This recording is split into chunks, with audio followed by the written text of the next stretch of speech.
जय श्री कृष्णा। राधे राधे। आज आप लोग सुनेंगे संतान शपथ में व्रत की कथा।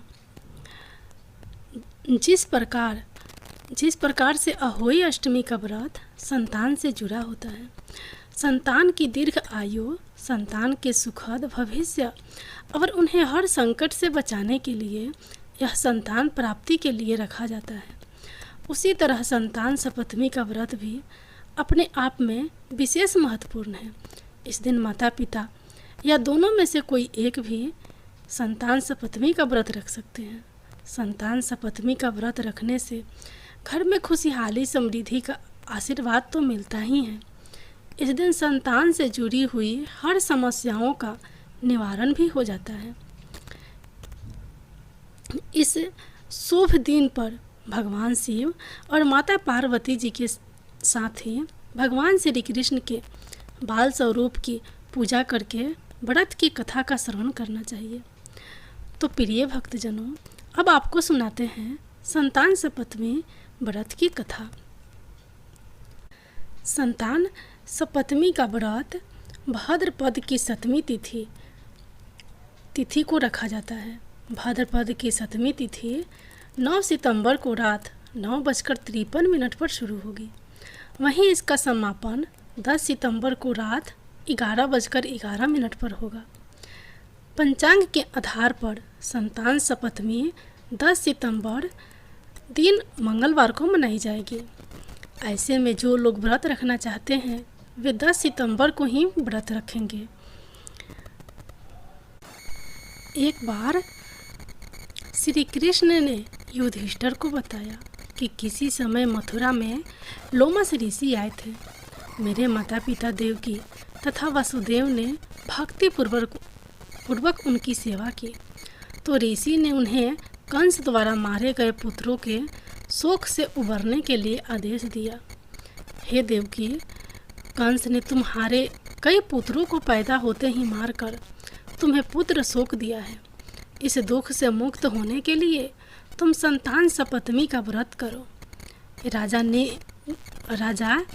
नहुस की रानी चंद्रमुखी ने भी यह व्रत किया था, तब उसके भी पुत्र नहीं मरे। यह व्रत तुम्हें भी पुत्र शोक से मुक्त करेगा। देवकी ने पूछा, हे देव, मुझे व्रत का पूरा विधि विधान बताने की कृपा करें ताकि मैं विधि पूर्वक व्रत संपन्न करूं। लोमस ऋषि ने उन्हें व्रत का पूजन विधान बताकर व्रत कथा भी बताई। नहुस अयोध्यापुरी का प्रतापी राजा था। उसकी पत्नी का नाम चंद्रमुखी था। उसके राज्य में ही विष्णुदत्त नामक एक ब्राह्मण रहता था। उसकी पत्नी का नाम रूपवती था। रानी चंद्रमुखी तथा रूपवती में परस्पर घनिष्ठ प्रेम था। एक दिन वे दोनों सरयू में स्नान करने गए। वहाँ अन्य स्त्रियां भी स्नान कर रही थी। उन स्त्रियों ने वहीं पार्वती शिव की प्रतिमा बनाकर विधि पूर्वक उनका पूजन किया। तब रानी चंद्रमुखी तथा रूपवती ने उन स्त्रियों से पूजन का नाम तथा विधि पूछी। उन स्त्रियों में से एक ने बताया, हमने पार्वती सहित शिव की पूजा की है। भगवान शिव का डोरा बांधकर हमने संकल्प किया है कि जब तक जीवित रहेगी तब तक यह व्रत करती रहेगी। यह मुक्ताभरण व्रत सुख तथा संतान देने वाला है।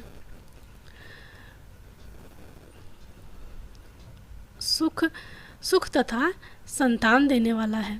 उस व्रत की बात सुनकर उन दोनों सखियों ने भी जीवन पर्यंत इस व्रत को करने का संकल्प करके शिव जी के नाम का डोरा बांध लिया, किंतु घर पहुंचने पर वे संकल्प को भूल गई। फलतः मृत्यु के पश्चात रानी वानरी तथा ब्राह्मणी मुर्गी की योनि में पैदा हुई। कालांतर में दोनों पशु योनि छोड़कर पुनः मनुष्य योनि में आई। चंद्रमुखी मथुरा के राजा पृथ्वीनाथ की रानी बनी तथा रूपवती ने फिर एक ब्राह्मण के घर जन्म लिया। इस जन्म में रानी का नाम ईश्वरी तथा ब्राह्मणी का नाम भूषणा था। भूषणा का विवाह राजपुरोहित अग्निमुखी के साथ हुआ। इस जन्म में भी उन दोनों में बड़ा प्रेम हो गया। व्रत भूलने के कारण ही रानी इस जन्म में भी संतान सुख से वंचित रही। प्रौढ़ावस्था में उसने एक गूंगा तथा बहरा पुत्र जन्मा, मगर वह भी 9 वर्ष का होकर मर गया। भूषणा ने व्रत को याद रखा था, इसलिए उसके गर्भ से सुंदर तथा स्वस्थ 8 पुत्रों ने जन्म लिया। रानी ईश्वरी के पुत्र शोक की संवेदना के लिए एक दिन भूषणा उससे मिलने गई। उसे देखते ही रानी के मन में डाह पैदा हुई। उसने भूषणा को विदा करके उसके पुत्रों को भेजने के लिए बुलाया और भोजन में विष मिला दिया, परंतु भूषणा के व्रत के प्रभाव से उनका बाल भी बांका नहीं हुआ। इससे रानी को और भी अधिक क्रोध आया। उसने अपने नौकरों को आज्ञा दी कि भूषणा के पुत्रों को पूजा के बहाने यमुना के किनारे ले जाकर गहरे जल में धकेल दिया जाए, किंतु भगवान शिव और माता पार्वती की कृपा से इस बार भी भूषणा के बालक व्रत के प्रभाव से बच गए। परिणामतः रानी ने जल्लादों को बुलाकर आज्ञा दी कि ब्राह्मण बालकों को वध स्थल पर ले जाकर मार डालो, किंतु जल्लादों द्वारा बेहद प्रयास करने पर भी बालक न मर सके। यह समाचार सुनकर रानी को आश्चर्य हुआ। उसने भूषणा को बुलाकर सारी बात बताई और फिर क्षमा याचना करके उससे पूछा, किस कारण तुम्हारे बच्चे नहीं मर पाए? भूषणा बोली, क्या आपको पूर्व जन्म की बात याद नहीं है? रानी ने आश्चर्य से कहा, नहीं, मुझे तो कुछ याद नहीं है। तब उसने कहा, सुनो, पूर्व जन्म में तुम राजा नहुस की रानी थी और मैं तुम्हारी सखी। हम दोनों ने एक बार भगवान शिव का डोरा बांधकर संकल्प किया था कि जीवन पर्यंत संतान सपत्नी का व्रत किया करेंगी, किंतु दुर्भाग्यवश हम भूल गई और व्रत की अवहेलना होने के कारण विभिन्न योनियों में जन्म लेती हुई अब फिर मनुष्य जन्म को प्राप्त हुई है। अब मुझे उस व्रत की याद हो आई थी, इसलिए मैंने व्रत किया। उसी के प्रभाव से आप मेरे पुत्रों को चाहकर भी न मरवा सकी। यह सुनकर रानी ईश्वरी ने भी विधि पूर्वक संतान सुख देने वाला यह मुक्ता भरण व्रत रखा। तब व्रत के प्रभाव से रानी पुनः गर्भवती हुई और एक सुंदर बालक को जन्म दिया। उसी समय से पुत्र प्राप्ति और संतान की रक्षा के लिए यह व्रत प्रचलित है। अब आप लोग सुनिए संतान प्राप्ति के लिए दूसरी कथा। संतान प्राप्ति के लिए दूसरी कथा। सालों पहले एक नगर में भीमा नामक राजा का शासन हुआ करता था। वह दिल का बहुत अच्छा और अपनी प्रजा को खुश रखने वाला था। अगर किसी को कोई समस्या होती तो राजा तुरंत उसका समाधान कर देता। धन संपत्ति और खूब इज्जत होने के बाद भी राजा की पत्नी दुखी रहती थी। उसके मन में हमेशा से संतान प्राप्ति की चाह थी, जो सालों से पूरी नहीं हो पाई थी। राजा को भी यह दुख रह रह कर सताता था। राजा ने कभी अपना दुख खुद पर हावी होने नहीं दिया और पूरे राज्य की लगन से सेवा करते रहते थे। एक दिन भीमा राजा के राज्य में एक सिद्ध साधु भ्रमण करने पहुँचे। वो गांव-गांव घूमकर लोगों से पूछने लगे कि वे कितने सुखी हैं। हर किसी का जवाब एक ही था कि हमारे राजा बहुत अच्छे हैं और पूरी प्रजा को खुश रखते हैं। हर किसी के मुंह से राजा की तारीफ सुनने के बाद वो साधु राजा के पास पहुंचा। राजा को प्रणाम करने के बाद साधु बोला, हे राजन, तुम्हारे राज्य में हर कोई खुश है। यह सब देखकर मुझे भी बहुत अच्छा लग रहा है। तुम्हारे काम से खुश होकर मैं तुम्हें एक टोकरी दे रहा हूँ। ध्यान रखना कि ये कोई सामान्य टोकरी नहीं है। तुम इसमें जो भी डालोगे वो चीज़ 1 से 2 बन जाएगी। इतना कहकर साधु वहाँ से चला जाता है। अब राजा टोकरी लेकर सीधे रानी के पास पहुँचा और साधु की सारी बातें बताई। राजा की बात सुनकर रानी अपने हाथ से एक कंगन उतारकर उस टोकरी में डाल देती है देखते ही देखते कंगन 1 से 2 हो जाते हैं। यह देखकर राजा व रानी दोनों हैरान होने के साथ ही काफ़ी खुश हुए। दोनों के मन में हुआ कि अब राज्य में किसी चीज़ की कमी नहीं होगी और प्रजा की खुशी दोगुनी हो जाएगी। इस टोकरी से भी हम अपनी प्रजा की ही सेवा करेंगे। कुछ दिनों बाद भोला नाम का एक व्यक्ति अपने परिवार के साथ राजा और रानी से मिलने के लिए पहुंचा। उसके साथ पत्नी और नवजात शिशु भी था। भोला ने सबसे पहले राजा रानी दोनों को प्रणाम किया और बताया कि हम आपके ही नगर में रहने वाले हैं।